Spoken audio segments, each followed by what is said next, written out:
Olá, estamos iniciando mais um diálogo e eu estou recebendo uma pessoa que eu gostaria de já ter entrevistado há muito tempo, dada a sua importância e relevância nesse país. O jurista e ex-ministro da Justiça, Zé Eduardo Cardoso. Ministro, muito obrigado por aceitar o desafio aí da gente bater esse papo. Eu que agradeço imensamente a oportunidade de estar com você e com todos aqueles e aquelas que vão nos ouvir no dia de hoje. Bom, ministro, esse programa eu vou me dirigir à Polícia Federal. Nós vamos gravar 2 programas, esse dirigido à Polícia Federal, e o que eu ouvi e o que eu senti dentro das minhas pesquisas da Polícia Federal. O senhor não só conhece das leis, como também conhece muito de segurança pública. Isso foi a apuração que eu fiz e que teve uma grande colaboração do ex-ministro Raul Jungmann, seu amigo, e que, pelas apurações, é a pessoa que conhece muito de inteligência do Exército, Marinha, Aeronáutica e Polícia Federal. Pode ficar à vontade para falar o que eu apurei. Bom, muito obrigado pelas suas observações. Eu vou separar as duas coisas em relação ao momento do aprendizado. Em relação a direito, eu comecei a aprender leis e todas as questões relativas ao estudo delas na faculdade de Direito, quando eu tinha 18 anos. Mas eu posso te dizer que, em relação à segurança pública, embora eu tenha sido deputado federal, eu comecei a aprender mais sobre o tema quando eu me tornei ministro. Eu percebi o quanto eram superficiais os meus conhecimentos, o quanto eu não conhecia muitas coisas, o quanto eu achava iludidamente que certas questões eram facilmente resolvidas, e quando a gente senta naquela cadeira, você fala, oh meu Deus do céu, como é que eu vou fazer agora? Tinha tanta teoria, nenhuma se aplica, né? Então, eu posso dizer que eu tive um aprendizado bastante intensivo em segurança pública. Inclusive, uma das coisas que me ficou claro é que as forças policiais do Brasil, ou elas se integram, ou nós não vamos nunca combater com eficiência a criminalidade. Nós temos polícias estaduais, que já muitas vezes são desagregadas, não atuam em conjunto, com grande rivalidade, como acontece frequentemente com polícias civis e polícias militares. Temos as guardas civis das cidades, as guardas municipais, que podem ter um papel auxiliar nesse processo, nem sempre elas são atendidas, respeitadas e articuladas com a Polícia de Segurança Pública, e temos a Polícia Federal, a Rodoviária Federal, que também nem sempre atuam de maneira articulada com as outras polícias. Fora isso, nós temos as Forças Armadas, que não têm no papel, na Constituição brasileira, um papel de segurança pública, a não ser em casos excepcionais, como naqueles de garantia de lei e ordem, que fracassa o sistema, ou que o sistema de segurança pública não tem condições de dar conta do recado. Isso tudo me fez, então, conhecer um pouco de tudo, porque nós tivemos grandes eventos. Nós tivemos aqui, eu acho que foi o governo que mais teve eventos internacionais de grande porte, fomos nós no governo Dilma Rousseff. Nós tivemos a Rio+20, que vieram chefes de Estado para cá. Nós tivemos a Copa das Confederações, nós tivemos a Copa do Mundo, nós tivemos a visita do Papa, e não chegamos a ter, mas preparamos o planejamento para as Olimpíadas. Então, isso me fez ter uma relação muito próxima também com as Forças Armadas. Nós tínhamos ali uma relação excelente com os ministros da Defesa, e não só com eles, também com os comandantes, com o chefe do Estado-Maior das Forças Armadas, General Denardi. Então, nós tivemos muita interação. Isso me trouxe um grande aprendizado, e posso dizer a vocês o seguinte, que sem essa experiência eu jamais teria tido condições de ter algumas formulações que hoje eu tenho e que procuro debatê-las, certo ou erradamente, na construção de política de segurança pública.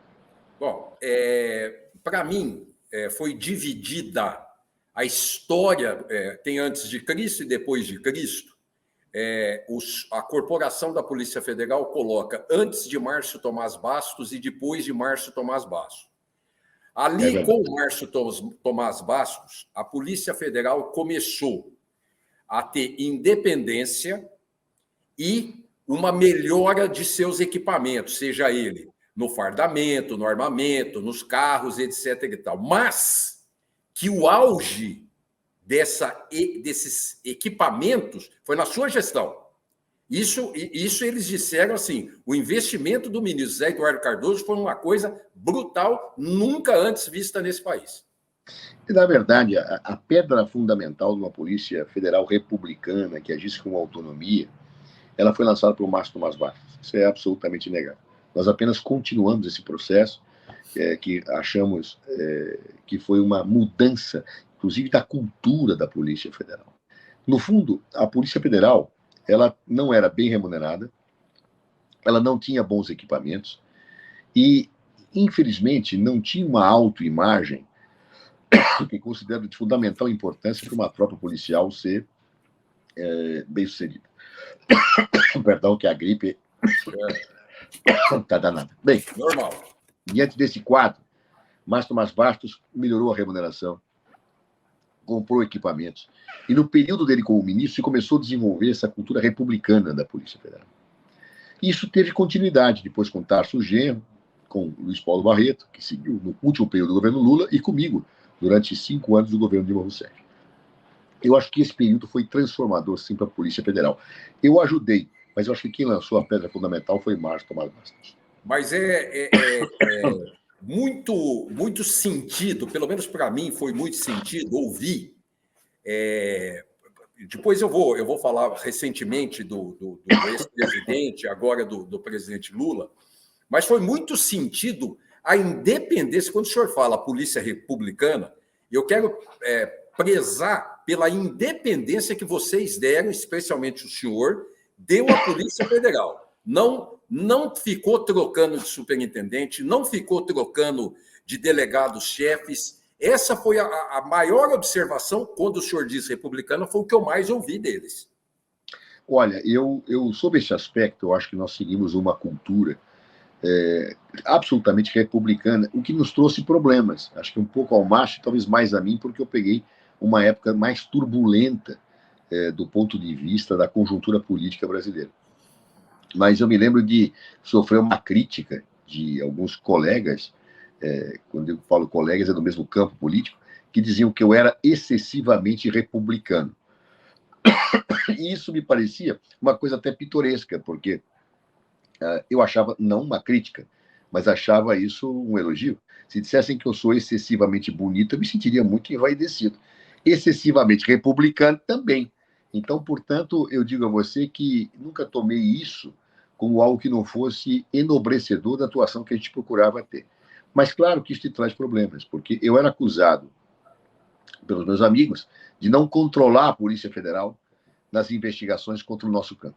E pelos inimigos, pelos adversários, digamos assim, que eu instigava a Polícia Federal contra os nossos adversários. Eu falava, decidam-se, ou eu não controlo ou eu instigo. As duas críticas não podem conviver.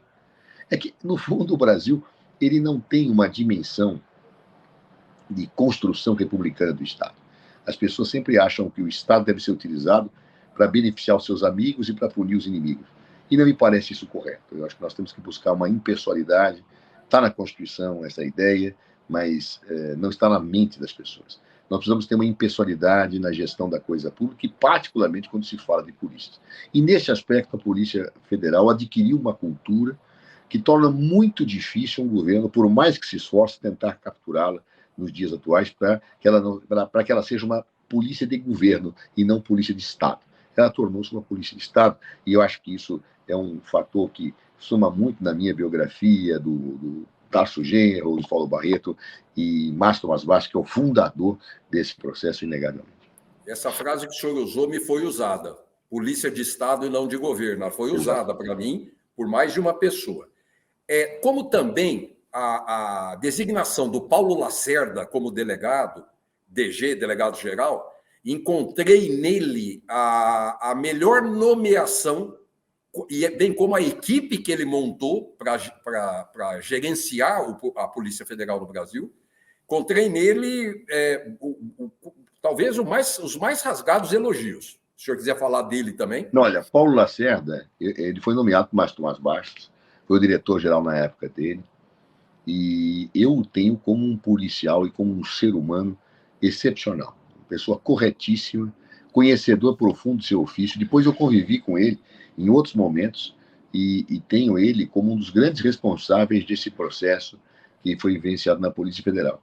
Como também o meu diretor-geral, Leandro Aiello Coimbra, comeu o pão que o diabo amassou, coitado, porque pegamos dias muito turbulentos, mas ele sempre foi de uma lealdade institucional a toda a prova. E eu também tenho que fazer uma ressalva, que eu acho importante.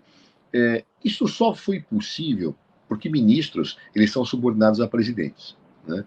A presidenta Dilma Rousseff nunca, e olha que nós passamos dias difíceis, hein? O governo caiu, muita gente foi presa, delações, lava-jato cometendo arbítrios. Nunca a presidente Dilma Rousseff pediu que eu fizesse nada que não fosse dentro da mais estrita normalidade legal e do Estado de Direito. Ela às vezes me perguntava, Zé Eduardo, isso está certo? Aquele jeito firme dela, enérgico, que eu falava, está por isto, isso. Vocês têm certeza? Tenho, então tá bem. Ou seja, ela nunca me pediu algo ilícito, algo imoral, algo que beneficiasse algum amigo, jamais. Isso me dava muita tranquilidade para seguir no nosso caminho, porque, claro, eu acho que eu não aceitaria ficar num governo que impusesse outra situação. Mas, como isso nunca aconteceu, eu apanhava de todos os lados, porque é muito difícil você ter posturas republicanas no nosso Brasil, que viveu desde a sua colonização uma história não republicana na cultura. Então, diante desse aspecto, eu sofri, apanhei muito, mas não tinha nenhuma pressão de quem mandava em mim para que eu não cumprisse exatamente aquilo que eu achava correto. Elogios e colocações à parte no primeiro bloco, vamos ver uma crítica. Quando o senhor estava lá no Ministério da Justiça, foi baixada uma norma de deslocamentos para a Polícia Federal que tinha que ter diárias com local definitivo para operações e destinos. Ou seja, houve alegações de que aquela isenção e aquela independência parecia ser colocada em suspeição a partir do momento que o Ministério da Justiça ou a Delegacia Geral da Polícia Federal determina, vai ter uma operação em São Paulo, quantas pessoas vão, quando vai deslocar, qual é o prazo, ou seja, de saber alguma informação da operação. Houve crítica nesse sentido. Olha, eu me lembro dessas críticas. Essa portaria ela foi solicitada pela equipe econômica do governo apenas para efeito de gestão de diárias, para que nós tivéssemos um controle maior. E foi afinada com a direção-geral. A prova maior que não era para isso é que depois dessa portaria nunca houve nenhuma interferência de absolutamente nada. Apenas se precisava controlar para que a coisa não ficasse muito solta do ponto de vista do gasto público. Quer dizer, era uma norma de saneamento financeiro, não de saneamento ou de interferência política. Em nenhum momento a gente dizia para que esta operação, por que isso? Não, nunca foi feito. Depois dessa portaria, eu me lembro que houve muitas entidades da Polícia Federal falavam, agora vai ter controle.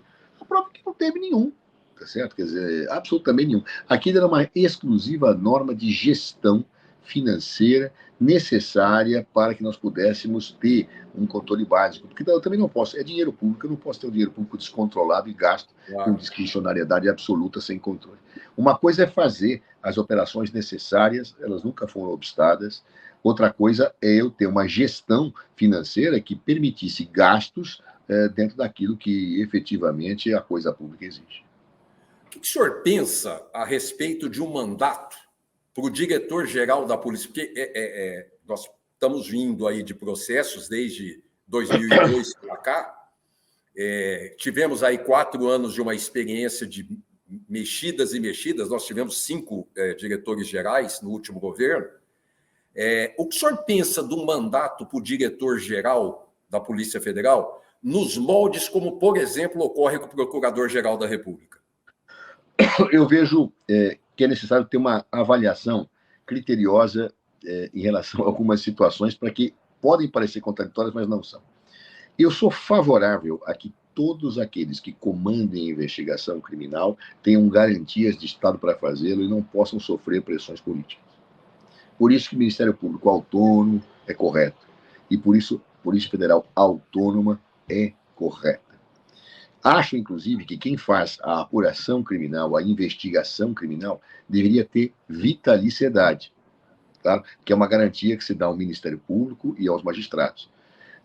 Claro, isso em certos países se resolve pelo fato de quem comanda a investigação é o Ministério Público ou quem comanda a investigação é um juiz, claro. O Brasil tem um modelo atípico, que é o do delegado de polícia, e que é subordinado ao executivo. Então, aí se poderia perguntar, mas eu tenho, então, que dar uma vitaliciedade ou um mandato para o delegado-geral? Isto pode ser um problema. Por quê? Porque o governo eleito ele tem que traçar diretrizes políticas de ação para a sua polícia. Então, ele tem que dizer, nós vamos combater o narcotráfico. Se eu não tiver um poder de orientação política, eu acabo transformando a Polícia Federal num braço que não responde à soberania popular do cidadão que deseja alguma coisa que é prometida pelo governante no momento da eleição, claro. Então eu preciso ter, pelo menos, o poder de orientação política, dizendo as prioridades da segurança pública são essas. Imagine só, eu tenho lá um delegado-geral da Polícia Federal com mandato e eu falo, nós vamos ter uma Copa do Mundo no Brasil. O delegado fala, eu sou contra, não vou ter, não vou deslocar pessoas lá não. Eu falo, peraí, rapaz, isso aqui é governo, né? Não, mas eu não acho que isso é prioridade. Ou seja, eu tenho que ter um certo elemento de definição hierárquica da política por força do princípio democrático. Isso não se confunde efetivamente com a autonomia da investigação. E, como eu disse, eu sou favorável que quem investiga tenha vitaliciedade. Eu tenho que combinar essas duas situações. Se eu hoje desse um mandato para o diretor-geral da Polícia Federal, o governo e, portanto, o cidadão que democraticamente escolheu o governo perde a gestão da orientação a ser seguida pela polícia. Claro que isso também não quer dizer que eu possa politicamente interferir na investigação. Então, portanto, o sistema brasileiro precisa ser repensado e não eu criar ilhas que efetivamente retirem o poder democrático do governo que foi eleito. Eu sou muito favorável a deferir uma situação de vitaliciedade para quem investiga, mas jamais tirar o poder político do governo de orientar o que deve ser macro-investigado. Quer dizer, não cabe a mim dizer investigue Pedro, não investigue Manuel, mas cabe a mim dizer as prioridades são segurança preventiva, desarmamento, em síntese. O governo vai ter que definir as prioridades. Se eu começar a criar ilhas, fica ingovernável, né? Veja um exemplo. Banco Central. Hoje eu tenho um litígio entre o presidente da República e o presidente do Banco Central. O presidente não consegue implementar a política dele. Será que o presidente está certo? Será que ele está errado? Não sei, mas ele foi eleito. Então, nem que fosse errado o que a população queria, ele tinha que ter direito de estabelecer todos os aspectos da política econômica, inclusive da política de juros, né? É claro que isso não quer dizer que eu não deva ter um respeito técnico para algumas situações. Como na polícia, eu não posso interferir nos inquéritos, eu não posso interferir na condução da investigação, eu não posso dizer, olha, ouça fulano, não ouça ciclano. Isso não pode fazer, isso o governo não pode fazer.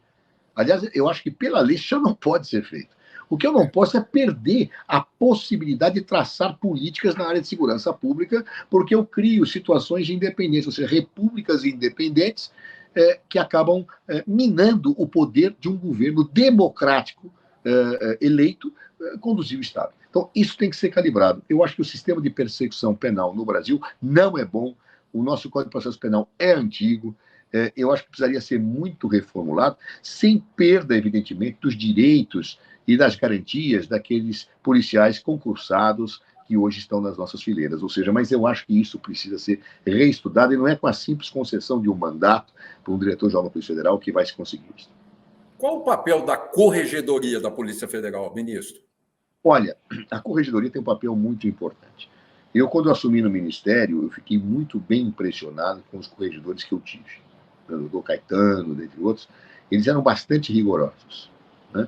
Por vezes tinha uma acusação que dizia, não, olha, a Corregedoria é mais complacente com os delegados do que com os agentes. Ali, a Polícia Federal tem uma briga entre agentes e delegados que eu juro por Deus, eu tentei resolver, mas percebi a minha impotência em tentar resolver isso, tentando mostrar aqui, porque ali são duas brigas, né? Você tem os delegados contra os agentes e os peritos contra os papiloscopistas. Parece que é briga de mulher e marido se separando na porta do advogado, entendeu? É um negócio horroroso. Eu me lembro uma vez, uma reunião, que eu reuni todos na minha sala e falei, só sai daqui quando tiver acordo. Pois eu ia estar lá até hoje, não teve acordo.